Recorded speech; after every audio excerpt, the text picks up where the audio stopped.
Assalamualaikum warahmatullahi wabarakatuh. Di sini saya akan bercerita singkat tentang kisah Sunan Gunung Jati dan penyebarannya di Jawa Barat. Sunan Gunung Jati merupakan salah satu dari tokoh besar dalam menyebarkan ajaran Islam di Jawa, khususnya pesisir utara Jawa. Sunan Gunung Jati diberkahi umur panjang dan bermanfaat, yakni sekitar 120 tahun. Bernama asli Syekh Syarif Hidayatullah, atau ada yang menyebutnya Sayyid Kamil. Selain di Cirebon, beliau juga melakukan dakwah di kerajaan Pajajaran, Galuh hingga Banten. Syarif Hidayatullah lahir pada tahun 1448 Masehi dari pasangan ulama Abdullah Umdatuddin bin Ali Nurul Alam Nasab dari pihak ayah, berurutan dari Abdullah bin Ali Nurul Alam bin Jamaluddin Al-Husain hingga sampai Rasulullah SAW di Kairo, Mesir. Silsilah nasab itu berdasarkan kitab Negara Kertabumi. Sementara ibunya bernama Nyai Rara Santang adalah putri dari Raja Pajajaran, Sri Paduka Maharaja Prabu Siliwangi. Sang ibu kemudian memeluk Islam dengan gelar Sarifah Mudaim. Sarifah Hidayatullah menjadi Raja Cirebon usai menggantikan kakak ibunya, Raden Walang Sungsang.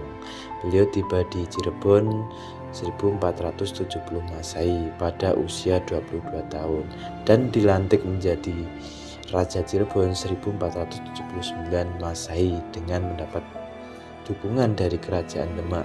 Penobatan menjadi Raja Cirebon ini membuat Syarif Hidayatullah diberi gelar Maulana Jati yang kemudian dijuluki Sunan Gunung Jati. Catatan sejarah, banyak yang mengungkap bahwa Syekh Nurjati atau Syekh Datuk Kahfi merupakan guru Sunan Gunung Jati. Sebelum tiba di Cirebon, beliau pernah lebih dulu singgah di Pasai, pesisir utara Sumatera untuk memperdalam Islam. Saat masih di Mesir, Sunan Gunung Jati belajar Islam kepada ayahnya dan ulama-ulama di Timur Tengah. Sementara Syekh Nurjati merupakan guru dari Pangeran Cakrabuana, paman Sunan Gunung Jati. Syekh Nurjati adalah penyebar Islam pertama di Cirebon dan Sumedang, Jawa Barat. Sunan Gunung Jati menikah dengan Nyi Roro Jati, anak dari Syekh Nurjati, dan dikaruniai dua putra, yakni Pangeran Jayakelana dan Pangeran Bratakelana. Kemudian pernikahan selanjutnya dengan Nyi Mas Pangkungwati, putri dari pamannya sendiri yaitu Pangeran Cakrabuana. Pernikahan ini membuat kerajaan Cirebon menjadi berbasis Islam setelah Syarif Hidayatullah diangkat menjadi Raja Cirebon. Saat menjadi raja, beliau meletakkan asas-asas Islam, dan pada masa itu pula Sunan Gunung Jati diangkat menjadi Dewan Dakwah Wali Songo untuk menggantikan Sunan Ampel yang wafat.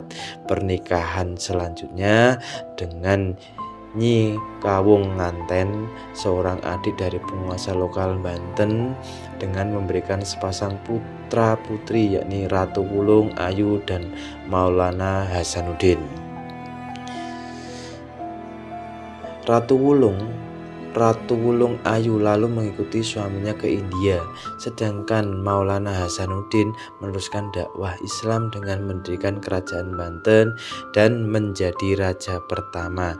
Sunan Gunung Jati juga diketahui pernah menikahi wanita Tionghoa bernama Oeng Tin Nio dan berhasil mengajaknya menjadi memeluk Islam. Hal ini dipertegas dengan keberadaan keramik bercorak Tionghoa di makam Sunan Gunung Jati. Pernikahan tersebut berawal dari sebuah tantangan yang diberikan oleh Kaisar Cina yang berhasil dijawab oleh Sunan Gunung Jati. Awalnya Kaisar Cina menganggap jawaban itu salah dengan mengusir beliau, namun pada akhirnya jawaban itu terbukti benar dengan menyusul Sunan Gunung Jati untuk menemunya. Selain itu, beliau juga berhasil mengajak seluruh prajurit perang Kaisar Cina yang jumlahnya ribuan untuk memeluk Islam. Dakwah Sunan Gunung Jati berfokus di pesisir Pantura dari Cirebon hingga ke barat Pulau Jawa termasuk Sunda Kelapa atau Jakarta. Beberapa kota penting beliau dijadikan objek dakwah dengan memanfaatkan fasilitas kekuasaan dan kemampuan untuk melakukan alkulturasi budaya. Metode penyebaran agama Islam yang dilakukan oleh Sunan Gunung Jati menggunakan metode kesenian gamelan yang mudah diterima oleh warga Cirebon. Bagi siapa saja yang ingin melihat pertunjukan gamelan, dianjurkan untuk mengucapkan syahadat terlebih dahulu. Sunan Gunung Jati juga menjadi pemrakarsa berdirinya Kerajaan Banten di tengah perjuangan melawan ekspansi Portugis. Penggunaan metode lebih halus dilakukan setelah beliau pulang berhaji bersama putranya Maulana Hasanuddin pada tahun 1552 Masehi. Maulana Hasanuddin lalu ditunjuk oleh ayahnya menjadi Raja Banten kala itu. Banten merupakan wilayah pelabuhan yang dimasuki Portugis. Misionaris Kristen oleh Portugis dibendung oleh Sunan Gunung Jati dan putranya Maulana Hasanuddin. Sunan Gunung Jati akhirnya wafat pada tanggal 19 September 1569 dalam usia 121 tahun. Beliau dimakamkan di Gunung Sembung yang berada di Desa Astana, Kecamatan Gunung Jati, Kabupaten Cirebon. Begitulah cerita singkat tentang Sunan Gunung Jati. Terima kasih. Wassalamualaikum warahmatullahi wabarakatuh.